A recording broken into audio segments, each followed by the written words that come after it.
تاریخ دہراتی ہے اپنے آپ کو چنگیز خان اور منگول قوم۔ کہتے ہیں کہ منگول جنگجو چنگیز خان نے بخارا پر حملہ کیا تو اس شہر کو فتح نہ کر سکا۔ اس وقت چنگیز خان کو ایک ترکیب سوجی اور اس نے بخارا کے لوگوں کو پیغام بھیجا کہ تم میں سے جو اسلحہ ترک کر کے ہمارے ساتھ دیں گے ہم ان کو امان دیں گے، اور جو اسلحہ نہیں چھوڑیں گے وہ بہت پچھتائیں گے۔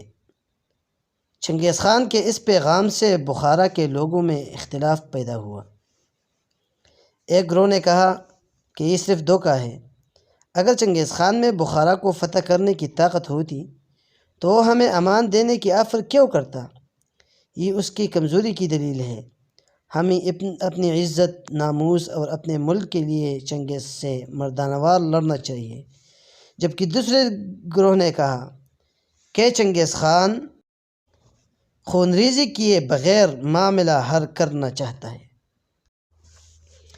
اور وہ ہمیں امان بھی دے رہا ہے، جبکہ وہ اتنا کمزور بھی نہیں ہے کہ اگر چاہے تو بخارا فتح نہ کر سکے۔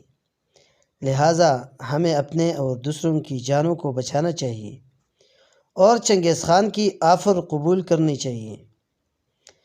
اس گروہ نے چنگیز کو اپنی آمادگی کا پیغام بھیجا، جبکہ دوسرے گروہ نے آفر رد کرتے ہوئے لڑنے کا اعلان کیا۔